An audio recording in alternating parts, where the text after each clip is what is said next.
Assalamualaikum warahmatullahi wabarakatuh. Hamdan wa syukran lillah. Alhamdulillah kita bisa kembali lagi di pertemuan-pertemuan konten Ma'had Ali Nurul Jadid, yang mana dalam hal ini kita mengenai tentang podcast. Yang kali ini pembahasan kita membawa kita dalam perjalanan menyelami tentang muamalah syariah dengan tema yang sangat relevan pada keadaan kita saat ini, yakni muamalah syariah dalam pinjaman online atau yang lebih dikenal dengan singkatan pinjol. Dalam dunia yang terus berkembang pesat ini, teknologi telah mengubah cara kita untuk berinteraksi, termasuk dalam urusan keuangan. Nah, salah satu tren yang tidak bisa kita hindarkan adalah kemunculan pinjaman online. Fenomena ini telah memberikan akses lebih mudah bagi masyarakat untuk mendapatkan pinjaman. Tetapi di sisi lain juga menimbulkan pertanyaan-pertanyaan tentang kepatuhan terhadap prinsip-prinsip muamalah syariah. Nah, untuk membahas tuntas tentang tema yang kita angkat pada siang hari ini, kita mengundang langsung dari salah satu mursyid Ma'had Ali Nurul Jadid, yakni Ustadz Kusyairi SE. Mari kita sapa langsung. Assalamualaikum Ustadz Kusyairi. Waalaikumsalam warahmatullahi wabarakatuh. Gimana kabar saat ini? Alhamdulillah baik. Nah, apa kegiatan-kegiatan Ustadz saat ini ketika ada di Ma'had Ali Nurul Jadid atau di luar Ma'had Ali? Alhamdulillah saya menjadi pengabdi di Ma'had Ali sejak tahun 2016 ya, tahun 2016 hingga saat ini, dan kebetulan saya di Ma'had Ali juga menjadi salah satu pengajar, terutama di bidang di bidang ekonomi, karena memang background pendidikan saya sebelumnya yaitu ekonomi syariah begitu. Nah, sarjana ekonominya Ustadz ngambil di mana? Saya alhamdulillah sarjana ekonomi dari Universitas Nurul Jadid, dulu masih IAI atau Institut Agama Islam Nurul Jadid. Nah, setelah itu tidak ada keinginan ingin lanjut untuk mengambil S2 gitu? Keinginan masih ada tapi masih belum ditakdirkan. Nah, untuk kami mengundang Ustadz dalam terkait podcast kali ini ya Ustadz, karena ada permasalahan-permasalahan yang perlu kita pecahkan dalam pinjaman online, Ustaz. Juga karena dengan adanya teknologi pinjaman online juga, pinjaman bukan kita hanya pinjam kepada tetangga, tapi juga bisa lewat HP kan, Ustaz. Nah, dari sini banyak pertanyaan-pertanyaan yang perlu kita bahas, Ustaz. Nah, dan dari Al-Fakir dan juga penonton dari channel Ma'had Ali Nurul Jadid tentunya ingin tahu dan ingin memecahkan permasalahan-permasalahan yang ada di pinjaman online, Ustaz. Nah, lanjut ke pertanyaan pertama, Ustaz, yang perlu kita bahas. Mengapa fenomena pinjaman online ini sangat penting untuk kita bahas terkait pembahasan ini, Ustaz? Bismillah, alhamdulillah saya bersyukur bisa memenuhi undangan dari Media Center terkait dengan podcast kali ini. Sebenarnya saya masih juga dalam tahap belajar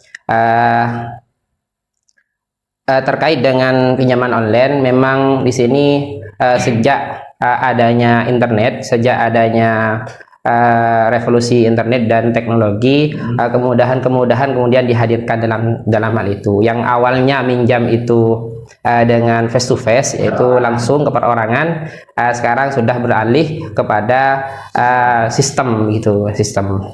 Nah, pembahasan mengenai pinjaman online ini sangat menarik karena beberapa hari kemarin beberapa berita dihebohkan dengan beberapa media dihebohkan dengan berita yang menyatakan bahwasanya OJK merilis sebuah data begitu, bahwasanya orang Indonesia itu meminjam dari aplikasi online itu sebanyak 50 triliun. 50 triliun dari 300 lebih penduduk Indonesia. Iya, itu via online ya, via online begitu. Dan di situ ada rilis ya, di rilis itu dinyatakan bahwasanya Jawa Barat misalnya di situ total 13 triliun dari 4 juta akun, 4 juta rekening gitu. Kemudian juga ada DKI itu 10 triliun, itu dari 2,38 juta rekening gitu. Nah, menariknya dari fenomena ini, dari fenomena adanya pinjaman online ini, ada beberapa orang yang di data tersebut itu peminjam terbanyak. Salah satunya adalah guru. Peminjam terbanyak dari pinjaman online. Iya, guru. Jadi guru menurut data OJK itu sebesar 18%. Kemudian diikuti dengan sebesar 42%, kemudian diikuti oleh ibu rumah tangga 18% dan korban PHK, karena kemarin sejak pandemi itu banyak yang di PHK ya. Itu sebesar 21% begitu. Dari peminjaman seluruh orang yang ada di Indonesia. Ya, ini yang masuk data ya, yang masuk data. Kalau yang tidak masuk data masih banyak begitu. Nah, menariknya juga di sini menurut No Limits Indonesia pada tahun 2021 juga melakukan survei yang menyatakan bahwasanya ternyata orang yang meminjam online itu adalah orang yang sebelumnya sudah punya hutang, artinya dia minjam online begitu. Untuk membayar hutang, artinya nutup hutang dengan hutang gitu. Lubang tutup lubang. Betul. Begitu. Kemudian juga ada yang karena memang ekonominya menengah ke bawah, memang himpitan ekonomi gitu. Dan ada ini nomor 3, bahkan ini nomor 4, yaitu adalah ini yang menurut saya nggak layak ditiru ya. Jadi dia minjam di pinjaman online untuk gaya hidup. Untuk gaya hidup. Bahkan yang tahun 2023 ini di Indonesia, di Jakarta itu kan akan ada konser cosplay ya. Cosplay itu ternyata banyak masyarakat itu minjam untuk nonton konser itu. Minjam online untuk nonton cosplay itu. Iya, begitu. Jadi untuk gaya hidup. Dan ini pinjaman online ini akan banyak dampaknya nanti ke kehidupan kita. Nanti kita akan bahas di belakangnya. Nah, karena kami selaku Mahasantri Mahat Ali Nurul Jadid yang fokus jurusannya fikih wa usuluhu nih, Jadi kami ingin bincang-bincang santai mengenai bagaimana tinjauan fikih terhadap aktivitas pinjaman online ini. Pada dasarnya pinjam-meminjam atau utang piutang di dalam Islam itu tidak dilarang, baik offline maupun online. Kan online itu hanya perantara saja begitu ya. Jadi pada dasarnya itu tidak dilarang begitu. Bahkan jadi dalam sebuah hadis dikatakan man nafasah an muslimin kurbatan min kurabid dunya nafasallahu kurbatan min kurabi yaumil qiyamah. Itu hadis yang menjadi landasan bahwasanya kita hendaknya membantu saudara kita yang lagi butuh yang lagi urusan. Bahkan dalam kitab fikih misalnya dalam Fathul Mu'in dijelaskan ada salah satu pendapat ulama yang menyatakan sedekah dengan dengan ngasih pinjaman begitu itu lebih utama ngasih pinjaman. Kenapa demikian gitu? Karena orang yang mau minjam itu sudah sangat butuh, dan belum tentu orang yang menjadi objek sedekah itu belum tentu butuh begitu. Itu di kitab Fathul Mu'in ya. Namun yang menjadi catatan begini, dalam fikih disebutkan bahwasanya utang piutang itu disebut dengan akad qard. Akad qard. Dan akad qard ini termasuk dari akad tabarru, bukan akad muawadhah. Apa akad tabarru? Akad tabarru itu akad kebajikan, yaitu akad yang kebajikan untuk saling tolong menolong begitu kan. Oleh karena itu, jika dalam akad kebajikan itu kemudian mensyaratkan bunga, ada dana lebih dari pinjaman, maka jelas itu tidak diperbolehkan dan termasuk riba. Dalam kitab Fathul ini disebutkan kullu qardin jarra naf'an fa riba. Setiap pinjaman yang mengambil atau menarik manfaat itu adalah riba, termasuk manfaat kelebihan dana itu, begitu. Jadi ada tinjauan khusus bahwasanya Fortune itu baik online atau offline itu diperbolehkan asalkan itu tadi. Bahkan ada suatu hadis yang mengatakan bahwa nanti di akhir kiamat akan didekatkan oleh Allah juga gitu. Ya, dimudahkan oleh Allah Subhanahu wa taala. Nah, terkait hubungan muamalah syariah dengan pinjaman online itu apa Ustaz? Tadi kan muamalah dengan pinjaman online itu beda dari akad. Kalau muamalah itu kebanyakan akbun, muawadhah. namun pinjaman online tabarruk. Nah, di sini kita perlu bahas nih Ustaz, pengen tahu secara mendalam apa hubungan di antara muamalah syariah dengan pinjol gitu. Ya, para ulama mendefinisikan muamalah syariah itu adalah al-ahkam asy-syar'iyyah al-muta'alliqah bi umurid dunya kal bai' wasyira' wal ijarah war rahan. Jadi begini, muamalah itu adalah suatu aktivitas bisnis atau aktivitas perekonomian untuk menunjang kehidupan dunia. Nah, salah satu yang diatur di muamalah itu adalah bab qard atau bab hutang piutang gitu. Di kitab-kitab klasik itu banyak ya, ada pembahasan sendiri mengenai bab hutang. Saking pentingnya hutang ini gitu. Jadi kaitannya muamalah syariah itu adalah pembahasan yang ada dalam fikih, kemudian pinjam meminjam adalah sub bahasan dari muamalah syariah itu sendiri gitu.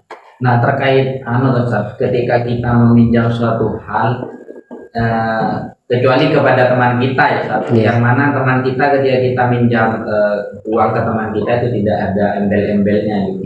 Nah, sekarang banyak orang-orang dikejar koperasi dan lain sebagainya itu karena suatu bunga dari suatu pinjaman, minjam 800 disuruh membalikan 1 juta. Nah, dan ini banyak orang yang tidak tahu, entah tidak tahu atau ketahuannya telah hilang karena dihilangkan oleh kebutuhannya. Nah, gimana terkait hukum bunga atau embel-embel ketika kita berakad kordon atau hutang piutang? Terkait dengan bunga ini memang sebenarnya kata bunga ini adalah term bahasa Indonesia begitu. Dan kemudian para ulama membahas bahwasanya bunga ini mempunyai persamaan dengan yang namanya riba dalam definisi fikih begitu. Jadi mayoritas ulama menyatakan bahwasanya bunga ini adalah termasuk riba begitu, dan riba jelas oleh syariat kita itu dilarang, bahkan dalam banyak ayat, banyak hadis, dan juga dalam berlembar-lembar kitab ulama membahas mengenai bab riba ini, masalah riba. Misalnya firman Allah Subhanahu wa taala, wa halallahu al-bai'ah wa harrama riba. Jadi Allah menghalalkan jual beli dan mengharamkan riba. Bahkan dalam suatu hadis Rasulullah itu la'ana Rasulullah sallallahu alaihi wasallam akilar riba wa mukilahu wa katibahu wa syahidaihi. Jadi melaknat gitu, melaknat kepada orang yang melaksanakan atau dia ikut hutang piutang yang kemudian di dalamnya ada lebihnya atau ada embel-embelnya, tersebut dilarang oleh agama, bahkan dilaknat oleh Allah Subhanahu wa taala. Iya, begitu. Nah, ketika kan sekarang banyak arak-araknya nih, pemikiran orang-orang ketika sudah ada tentang bunga atau embel-embel dari hutang piutang tersebut, orang-orang menganggap remeh. Nah, ketika menganggap remeh, bagi kita bagaimana cara menghadapi atau ada solusi gitu? Ya begini ya, jadi begini. Sebenarnya al-makhraj minar riba ada, di ulama membahas masalah itu. Jadi jalan keluar, solusi keluar dari riba ada. Jadi akad pinjamnya tetap akad pinjam. Misalnya saya dengan Mas Izul melakukan akad utang piutang sebesar 1 juta. Izul pinjam saya 1 juta. Kemudian setelah pinjam 1 juta, pas dikembalikan harus 1 juta. Kemudian Mas Izul karena merasa terima kasih kepada saya karena saya sudah memberi hutang gitu, maka ada apa-apa misalnya dikasih 100.000. Ini Pak Kusairi, saya rasa terima kasih, saya itu udah apa-apa. Jadi jalan keluarnya dihibahkan karena dia sudah memberi bantuan terhadap cuman tidak boleh disyaratkan visul bil akdih harus di luar akad. Kalau disebutkan visul bil akdi tetap masuk dalam kategori riba begitu. Dan juga ada pertanyaan selanjutnya nih Ustaz. Apa saja prinsip-prinsip muamalah syariah yang harus diperhatikan ketika kita menggunakan akad ketika kita ingin melaksanakan pinjol? Ya, secara umum yang perlu kita perhatikan dalam bermuamalah itu seringkali dikatakan yang pertama adalah harus bebas dari riba, jelas ya, harus bebas dari riba. Kemudian juga dari maisir, ya maisir itu perjudian, kemudian juga gharar ya ketidakjelasan begitu. Dan ada lagi ulama menambahkan adzulmu, yaitu aniaya begitu. Jadi harus memang akad-akad yang ada dalam muamalah itu harus bersih dari situ. Dan sepertinya para ulama sudah mengatur agar terhindar dari riba, kemudian juga terhindar dari maisir, gharar dan lain-lain itu di dalam fikih-fikih kita, terutama fikih klasik. Nah, terkait pinjaman online ini, Ustaz, Iya. bagaimana kita cara menerapkan prinsip-prinsip muamalah syariah terhadap ketika kita korelasikan dengan pinjaman online yang ada pada sekarang? Kan yang ada pada sekarang yang kami ketahui sendiri di beberapa website yang ada itu penyebutan bunganya di akadnya gitu, visul bil akdi. Yeah. Nah, gimana gitu? Iya, jadi begini, sampean kalau mau meminjam uang di aplikasi atau apa, kalau sudah mengatakan bahwasanya itu di aplikasi dinyatakan bahwasanya pinjaman sekian dengan tenor sekian, misalnya 6 bulan, 9 bulan, kemudian bunganya sekian persen. Berarti ya lumrahnya seperti itu. Berarti akad yang ada dalam aplikasi tersebut begitu adalah akad korat yang mensyaratkan adanya pengembalian lebih atau bunga, itu termasuk riba, itu dilarang, gitu. Nah, perlu kita ketahui teman-teman, ternyata peminjaman yang ada di website-website yang Anda ketahui semua, hal tersebut ketika penyebutan bunganya disebut di dalam akad, ketika sudah berakad di antara qorib dan muqrid, hal tersebut menjadi riba. Namun ada tahrij menurut Ustadz Tusyairi dari yang dikutip dari beberapa kitab fikih, bahwa ketika kelebihannya tidak disebutkan di dalam akad atau diniatkan untuk hibah karena dia telah rela memberikan hutang, pinjaman, bantuan, hal tersebut diperbolehkan. Nah, lanjut terhadap bagaimana menilai apakah suatu layanan pinjol yang sudah sesuai dengan prinsip muamalah syariah atau belum? Ya. Bagi kita selaku santri gitu.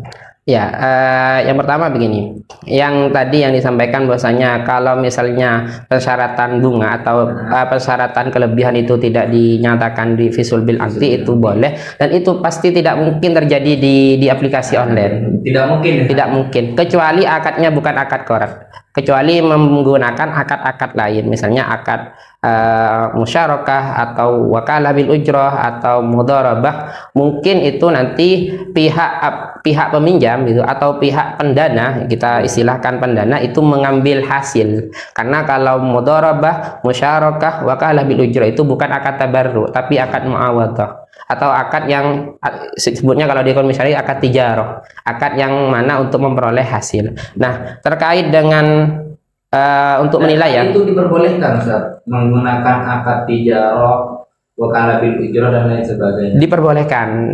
Diperbolehkan, nanti kita bahas di belakangnya, khusus dengan pembahasan ini akad-akad yang ada di di aplikasi pendanaan yang berbasis syariah begitu. Nah, sekarang ada Ustaz, pinjaman syariah gitu. Okay. Ada.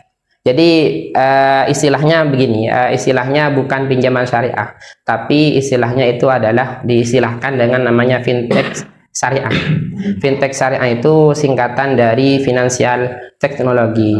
Jadi di dalam fintech syariah itu nanti ada yang namanya instrumen-instrumen akad yang akan ditawarkan oleh fintech syariah ini. Seperti wakalah bil ujrah tadi. Jadi fintech syariah itu adalah sebuah aplikasi begitu yang mana di situ mempertemukan antara pendana dengan penerima dana gitu. Jadi fintech syariah ini posisinya ada di tengah. Jadi dia membuat aplikasi, membuat website, kemudian itu ditawarkan siapa yang mau mendanai. Jadi siapa yang mau mendanai di sini begitu. Berarti ada 3 pihak gitu. Ada 3 pihak. Orang yang memberikan dana, lalu orang yang mengatur sistem itu. Iya. Fintech syariah ya. Orang yang menerima dana. Jadi yang penerima dana ini nanti mengajukan ke fintech syariah ini, saya punya proyek, misalnya saya punya proyek perumahan begitu, perumahan saya butuh dana sekian, tolong carikan pendana. Akhirnya oleh pihak aplikasi itu, yaitu yang dinamakan fintech syariah itu, ditaruhlah di website pendanaan begini, kemudian ada orang yang naruh uang di situ, nanti ada imbal hasil namanya. Imbal hasil itu bin nisbah, biasanya per tahun itu 16% begitu. Jadi nanti itu ada relasinya beda-beda. Jadi ada relasi antara pendana dengan pihak aplikasi fintech syariah, ada relasi antara fintech syariah dengan penerima dana, ada relasi antara pendana dan penerima dana. Berarti nanti itu berputar ya? Ya. Nah, berarti menggunakan akad mudharabah gitu ya? Banyak pilihannya akadnya, bukan hanya mudharabah. Ada mudharabah, ada musyarakah, ada murabahah, ada wakalah bil ujrah. Tergantung nanti apa yang mau didanai. Nah, teman-teman, ternyata pinjaman online juga ada yang bersifat muamalah syariah gitu, yang bersifat syariah, yang sesuai dengan tuntunan ajaran Islam. Tentunya bagi antum-antum semua perlu untuk mengetahui pinjaman online yang bersifat syariah, karena untuk keluar bagi kita dari sistem riba yang ada di pinjaman-pinjaman yang non syariah gitu ya teman-teman. Nah, terkait resiko ya. Tentunya kan ketika kita memiliki komitmen untuk pinjam uang, baik itu face to face terhadap seseorang atau menggunakan sistem, tentunya perlu bagi kita dan harus tentunya bagi kita untuk menerima resiko dan lain sebagainya gitu. Nah, apa saja gitu Ustaz resiko dan bahaya ketika kita menggunakan pinjaman online?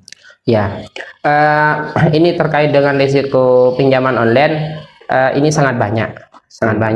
Kemarin tahun 2021 itu sempat viral salah satu risikonya, seorang guru TK di Malang itu dia terjerat pinjaman online begitu, yang asalnya hutangnya itu 2.400.000, kemudian setelah beberapa tahun dia nunggak, kemudian dia terkena bunga terus berjalan begitu. Dan juga selain itu biasanya pinjaman online itu menerapkan yang namanya denda kalau ada keterlambatan. Jadi setelah diakumulasikan antara pinjaman, kemudian bunga dan denda yang dikenakan oleh pinjaman online itu menjadi 40 juta. Dari 2 juta? Dari 2.400.000. Berarti ada 20 kali lipat ya. Ya begitu, sehingga si ibu guru ini kemudian putus asa bahkan mau bunuh diri, sampai mau bunuh diri. Kenapa demikian? Pertama, dia sudah diintimidasi oleh pihak pinjol gitu. Jadi dia ditelepon, diintimidasi. Jadi diintimidasi, dan juga biasanya pinjol itu terutama yang ilegal itu biasanya bisa mengambil nomor yang tertera di nomor kita. Kan kita ketika minjam itu mencantumkan nomor. Nah, itu biasanya nomor yang ada di HP kita juga ikut bisa terbaca begitu. Sehingga si guru ini, teman-teman gurunya begitu, dan juga tetangga dan keluarganya juga diteror oleh penagih ini. Dikena telepon juga begitu. Sehingga dia kemudian, karena juga teman ngajarnya juga kena telepon, akhirnya dia diberi surat pengunduran diri dari TK itu, suruh berhenti. Jadi dipecat dari TK itu. Iya, dipecat dari TK. Itu salah satu dua hal yang salah satu risiko ya. Risiko. Itu kan ketika pinjaman online-nya ilegal ya Ustaz. Ya. Ilegal, tentu ada pemaksaan dari orang yang memberikan pinjaman untuk segera membayar karena dia telah banyak tunggakan, tidak membayar dan sebagainya. Nah, kalau resiko yang ada di muamalah pinjaman online syariah, ketika kita tidak bisa membayar, itu bagaimana? Oh ya, mungkin itu kita bahas nanti. Jadi ini risiko ini masih banyak sebenarnya, bukan hanya itu. Jadi selain risiko dua tadi, pertama mengalami kenaikan bunga dan juga kena denda. Yang kedua juga nanti akan mengalami penagihan dari debit kolektor. Bahkan bisa ditagih secara offline nanti. Selain online, nanti kalau sudah lama itu akan ditagih secara offline. Bisa didatangi ke rumahnya. Iya, bisa didatangi ke rumahnya. Yang ketiga, efek atau risiko dari pinjaman online ini adalah nanti akan ada yang namanya mempengaruhi SLIK OJK, sistem sistem layanan informasi keuangan di OJK. Apa maksudnya SLIK ini? Jadi ketika sampean SLIK-nya ini sudah daftar hitam, maka kemudian sampean tidak akan bisa mendapatkan pendanaan dari bank-bank. Ketika sudah Di blacklist hitam gitu ya. di blacklist hitam, Iya. ada blacklistnya juga. Iya, begitu. Biasanya kalau pinjaman yang ini, yang apa namanya, Legal. yang legal. Kemudian yang terakhir itu ya, yang terakhir adalah tentu penyitaan barang. Terakhir itu Baik sudah. rumah, mobil dan lain sebagainya. Dan lain sebagainya. Nah, perlu kita khawatirkan dan perlu kita hindari tentunya ya teman-teman untuk menjauhi pinjaman online yang itu tidak bersifat syariah, karena ada denda-denda dan resiko-resiko yang sangat besar bagi kita, bahkan bukan menguntungkan namun merugikan kepada kita teman-teman, seperti karena tunggakan karena kita tidak bisa bayar sehingga hutang menumpuk, bunganya juga menumpuk, begitu juga ada resiko-resiko yang lain. Nah, dan juga terkait tanggapan yang tadi, Ustaz. Oh ya, yang syariah ya. Yang syariah. Terkait dengan yang syariah, lihat dulu akadnya. Apakah sampean itu ketika meminta pendanaan itu akadnya apa? Kalau akad mudharabah, maka kalau akad mudharabah terjadi kerugian bagi amil atau penerima dana ya, maka kerugian tersebut hanya ditanggung oleh sahibul mal. Pendana berarti yang rugi, begitu. Berarti pihak ketiga atau sistem itu tidak menerima kerugian, tidak dapat kerugian. Dia kan hanya wakil sebenarnya, wakil dari sahibul mal. Jadi pihak ketiga itu, ia tidak menerima kerugian dan kerugiannya ditanggung pendana atau sahibul mal kalau akadnya akad mudharabah. Kan begitu kan? Kalau akadnya mudharabah. Penerima dana juga rugi, begitu juga pemberi dana. Kalau penerima dana rugi kalau memakai akad mudharabah. Jadi kan akad mudharabah itu 100% dana dari sahibul mal. Jadi penerima dana hanya sebagai amil. Sebagai amil yang melakukan aktivitas produksi bisnisnya begitu. Jadi kalau rugi berarti kerugian dari penerima dari amil adalah rugi kerja itu, rugi kerja dan rugi tenaga itu. Sedangkan sahibul mal ruginya kalau rugi berarti rugi apa? Rugi dana. Hasilnya gitu juga Ustaz. Bukan hanya hasilnya, bahkan uangnya bisa tanorok, bahkan uangnya juga bisa rugi begitu. Berarti uangnya itu tidak bisa kembali gitu. Bisa jadi tidak bisa kembali atau tidak bisa kembali 100% kalau memang itu rugi begitu. Jadi dijadikan sedekah bagi sahibul mal kepada pemberi dana. Enggak, memang konsep di fikih kan begitu. Jadi kan kalau dalam akad mudharabah, kalau ada kerugian dari pihak amil begitu, maka kerugian tersebut ditanggung oleh sahibul mal. Jadi rugi-rugi bersama gitu. Iya, ruginya kalau amil itu rugi sudah kerja, sudah tenaga, tidak dapat hasil, sedangkan sahibul malnya rugi dari segi finansial itu. Kalau akad yang lain gitu. Nah, wakalah bil ujrah. kalau wakalah bil ujrah begitu, jadi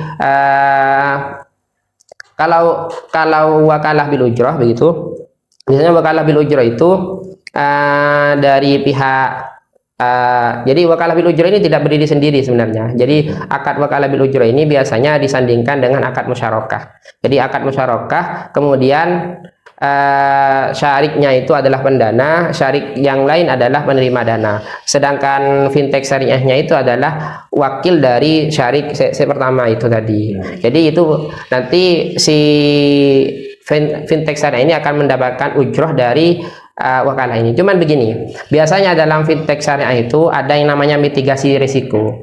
Mitigasi risiko itu apa? Yaitu di mana dia sebelum memberikan pembiayaan kepada kepada perusahaan gitu, sebelum memberikan uangnya kepada perusahaan itu dibaca dulu laporan keuangannya, kemudian kesehatan perusahaannya, pajaknya. Jadi ada namanya mitigasi risiko yang mana itu memastikan bahwasanya meminimalisir kerugian tadi begitu. Bahkan salah satu ada namanya fintech alami syariah. Itu 100% yang didanai itu tidak pernah rugi sampai sekarang dari tahun 2018 kalau salah. orang yang didana itu harus jelas juga Ustaz apa yang ingin dikerjakan dan lain sebagainya gitu. Ya, kemarin saya karena ini kita mau berbicara masalah pinjol itu, kemarin saya mencoba untuk download aplikasi fintech syariah. Ada sekitar 4 aplikasi syariah yang saya download begitu. Kemudian saya mencoba untuk menjadi pendana begitu, kemudian juga mencoba menjadi penerima dana. Nah, ternyata di syarat-syaratnya itu lumayan. Salah satu pertama, perusahaannya sudah mempunyai sudah berizin jika menjadi penerima dana atau lender bahasanya ya, itu harus berizin, kemudian harus punya NPWP, kemudian juga ini harus berjalan minimal 1 tahun, kemudian laporan perusahaannya, laporan keuangannya itu bagaimana, pajaknya itu bagaimana, sehingga ini dianalisis oleh pihak fintech syariah apakah perusahaan ini layak didanai atau tidak gitu. Dan itu cukup bagus bagi kita sehingga tidak ada kerugian dari pemberi dana dan penerima dana. Begitu. Perlu adanya seperti itu. Namanya mitigasi risiko, itu ada tim sendiri di dalam fintech syariah itu. Dan kita selaku santri, selaku mahasantri di Nurul Jadid, yang tentunya tidak boleh pegang alat komunikasi seperti HP. Kita minim terkait cara kerja atau tata cara pinjaman online gitu. Pinjaman online syariah gitu kan, yang tentunya bersifat syariah, karena kalau yang non syariah tentunya sudah dilarang karena ada bunga dan lain sebagainya, dan hal itu termasuk riba ya. Cara kerja pinjaman online syariah ya. Kemudian terkait dengan cara kerja, saya membawa ini, saya print out dari buku panduan fintech dari Etis ya. Etis itu salah satu fintech syariah yang ada di Indonesia. Bahkan pemilik Etis ini adalah menjadi ketua asosiasi AFSI ya, Asosiasi Fintech Indonesia, Syariah Indonesia. Jadi di sini ada tata cara kerja yang yang dibuat oleh Etis itu sendiri. Yang pertama di sini ada 3 pihak. Yang pertama ada yang namanya pendana, kemudian pihak kedua ada namanya Etis, ini perusahaan fintech, sistemnya begitu. Kemudian ada penerima dana. Nah, kemudian bagaimana? Jadi ini dulu dari penerima dana ini kemudian mengajukan kepada Etis, kepada sistem ini, kepada fintech syariah ini untuk mencarikan pendana, untuk mencarikan pendanaan begitu. Karena di sini sudah ada proyek tentunya kan. Ada proyek sistem teman-teman ini ketika pinjaman online syariah ini dari akadnya saja sudah tersistem.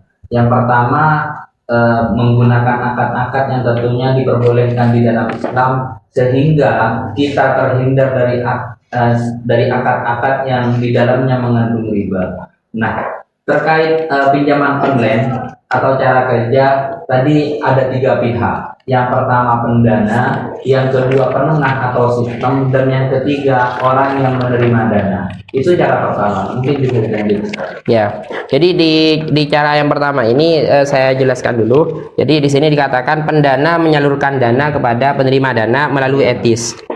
Etis sebagai penyelenggara bertugas memantau penerima dana dan melakukan pelaporan berkala. Jadi setelah dikasih pendanaan itu ada laporan berkala kepada pemberi dana gitu melalui aplikasi Etis ini. Kemudian setelah proyek selesai, jadi ada durasi proyeknya nanti. Jadi proyeknya itu ditentukan. Iya, berapa bulan begitu. Maka kemudian penerima dana memberikan kembali modal. Jadi penerima dana itu mengembalikan modal beserta hasil usaha sesuai dengan kesepakatan di awal. Misalnya mudharabah gitu, dibagi hasil. Jadi begitu. Kemudian Etis menyalurkan modal dan bagi hasil kepada para pendana. Gitu. Itu salah satu akad yang ada di ini di fintech syariah. Tentu masih ada akad lain begitu. Itu akad yang pertama. Iya, akad yang pertama. Jadi akad yang kedua misalnya ada yang namanya akad ini akad murabahah. Baik murabahah. Jadi kan dalam baik murabahah itu nanti si pihak aplikasi itu sistem itu nanti membeli barang yang diperlukan oleh penerima dana begitu. Jadi tidak dikasih uang, Ustaz, namun dikasih kebutuhan yang dia butuhkan. Kenapa? bagi sistem ketika menggunakan akad murabahah itu dibelikan barang yang dibutuhkan orang yang menerima dan ya begitu. Jadi dikasih uang. Ini kerjasama biasanya. Jadi pihak etis atau pihak fintech itu bekerja sama dengan supplier begitu, yang mana kemudian dari kerjasama itu mau beli apa begitu, nanti tinggal menghubungi suppliernya itu gitu. Jadi langsung dibayarkan ke suppliernya oleh si pihak ini begitu. Nanti lebih aman gitu. gitu. Jadi misalnya ingin membuka bisnis mebel lah, berarti langsung kayunya dimesenkan. Ya dipesankan begitu. Orang yang kayu itu langsung dikirim gitu. Dan ini lebih aman dan jauh bagi kita untuk mendapatkan riba-riba yang tidak diperbolehkan. Makanya di ini fintech syariah itu akad qorat itu jarang, tidak ada, bahkan bisa jadi pakai akad qorat, cuman di situ ada yang namanya biaya administrasi, bisa jadi dapat hasil dari qorat dengan alasan biaya administrasi. Jadi misalnya minjem 800, diambil 50nya uang administrasi gitu. Enggak, jadi minjam 500 misalnya, dikembalikan 500.000, administrasinya 50.000 misalnya gitu. Enggak masalah itu, enggak masalah kalau memang itu administrasi benar secara real tapi ya gitu. Nah, terkait apa saja langkah-langkah pemerintah atau lembaga terkait dalam mengatur dan mengawasi pinjaman online agar sesuai dengan prinsip-prinsip muamalah. Oh ya, jadi pemerintah itu juga bekerja sama dengan yang namanya DSN MUI, Dewan Syariah Nasional MUI, di bawah Majelis Ulama Indonesia. Jadi fintech syariah itu sebelum membuka layanan kepada masyarakat itu harus melalui beberapa proses gitu ya. Yang pertama, dia tentu sudah harus terdaftar di OJK. OJK itu Otoritas Jasa Keuangan. Ini milik pemerintah ini. Jadi administrasinya itu. Setelah itu akad-akadnya itu direview, desk review. Jadi akad-akad apa yang mau diterapkan di fintech itu direview.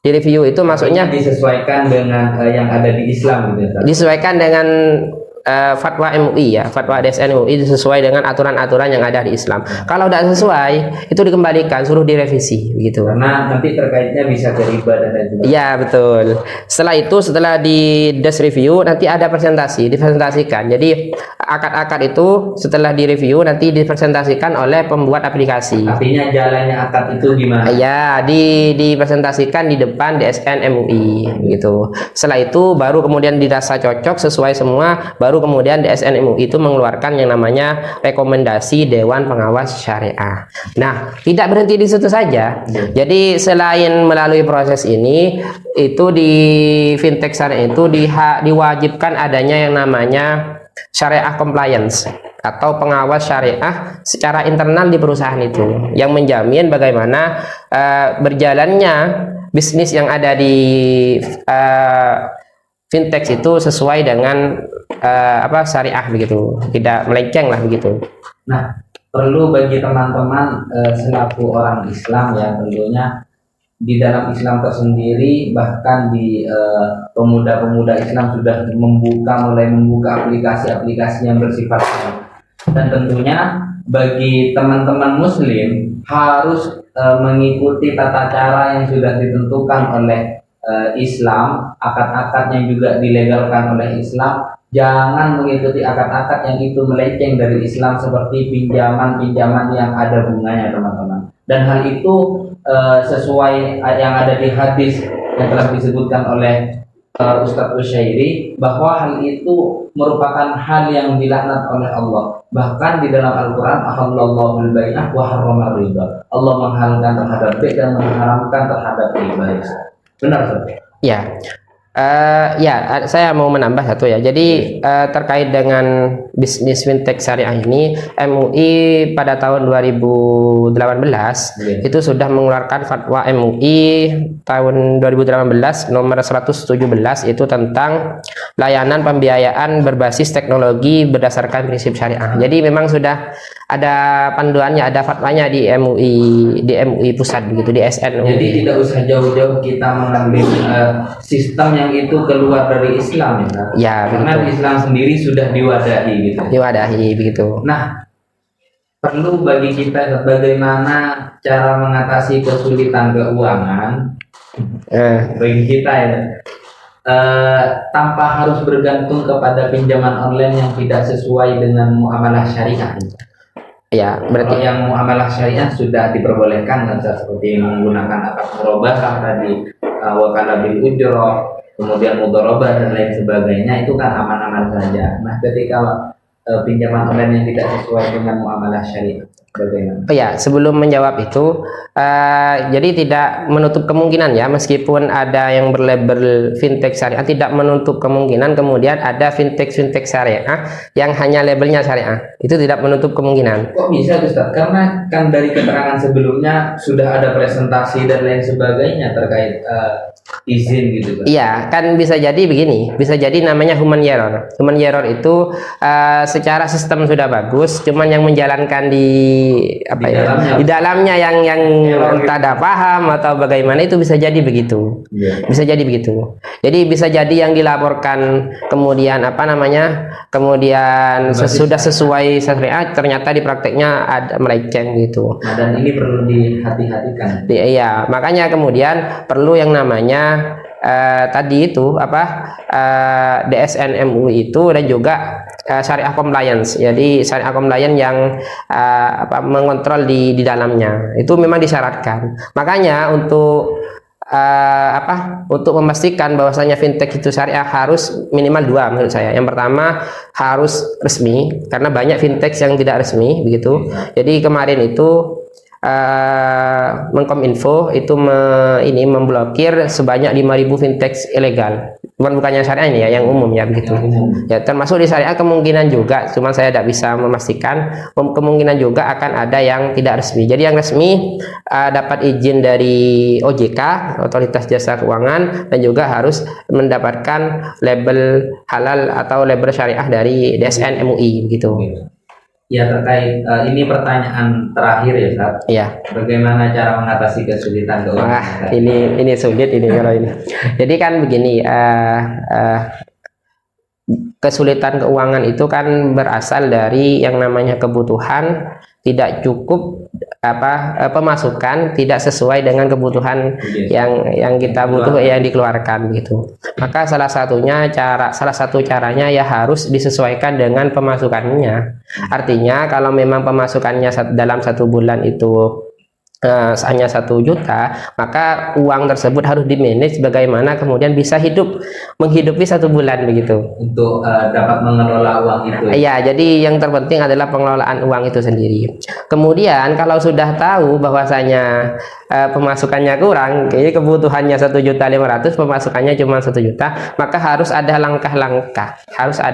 langkah-langkah ikhtiar untuk menjemput rezeki. Bagaimana? Itu misalnya buka bisnis sampingan gitu ya. Bisnis sampingan itu ya jalannya mengandalkan yang 1 juta gitu. Jangan yang mengandalkannya 1 juta, jadi harus ada bisnis sampingan, entah jualan pentol atau jualan-jualan yang lain gitu. Itu kemudian selain itu tentu berdoa kepada Allah Subhanahu wa taala, karena kita tahu bahwasanya yang memberi rezeki ya Allah Subhanahu wa taala. Jadi bagaimanapun kita bekerja gitu, kalau tidak diberikan rezeki oleh Allah ya dapat ini capeknya saja begitu. Nah, di sini juga ada pesan moral ya dari Ustadz Kusyairi, bahwa cara mengatasi kesulitan bagi kita ketika pemasukan tidak sesuai dengan pengeluaran, tentunya pertama bagi kita yang harus kita lakukan, tahu diri bagi kita bagaimana cara mengelola uang yang kita dapatkan. Misalnya per bulan mendapat 1 juta, jadi pengeluaran disesuaikan dengan pendapatan yang kita dapat. Yang kedua, tentunya jangan hanya mengandalkan yang uang 1 juta itu tersebut, tapi bukanlah bisnis-bisnis yang tentunya dilegalkan oleh syariah, dan juga banyak berdoa kepada Allah. Mungkin ada pesan-pesan lain misalnya. Oh iya, saya tambah lagi yang satu. Jadi ini kalau mau buka bisnis, uang modalnya ada gitu kan, modalnya ada, maka sampean bisa menggunakan kepercayaan sampean orang jujur itu bisa menjadi modal utama untuk mengajak kerjasama teman yang punya uang. Jadi kan terkadang kita punya teman yang banyak uang gitu, cuman dia sibuk tidak bisa mengelola bisnis begitu, maka kita sebagai orang yang jujur dan bisa misalnya mengelola bisnis, maka menawarkan diri gimana? Bagaimana kalau kita kerjasama akad mudharabah? Jadi saya punya kemampuan dalam mengelola bisnis, sampean punya uang, cuman sampean sibuk. Gimana kalau sampean investasi dengan saya kerjasama gitu? Kolaps, misalnya buka warung geprek ya, ayam geprek. Jadi full 100% dana dari sampean dan full saya yang mengelola. Nanti kita bagi hasil, kita sepakati apakah 50-50%, apakah 60-60%. Itu salah satu cara kalau memang kita tidak punya modal dan mempunyai kemampuan gitu. Yang repot itu adalah tidak punya modal dan tidak punya kemampuan. Mungkin kalau saya lebih baik mati saja. Yes, dan ini menjadi penutup pertemuan kita pada siang hari ini. Terima kasih atas kerawahannya, kehadirannya, undangan yang kami undang telah ajunan Rauh ke tempat ini. Terima kasih yang sebesar-besarnya, dan kami selaku host pada podcast yang hari ini mohon maaf sebesar-besarnya jika ada kekeliruan, jika ada kesalahan. Wa in wajadtum khata'an famini, jika ada kesalahan itu merupakan murni dari saya. Wa in wajadtum khairan faminallah, dan jika ada kebenaran murni hak dari Allah Subhanahu wa taala. Wallahul muwaffiq ila aqwamit thoriq. Assalamualaikum warahmatullahi wabarakatuh. Waalaikumsalam warahmatullahi wabarakatuh.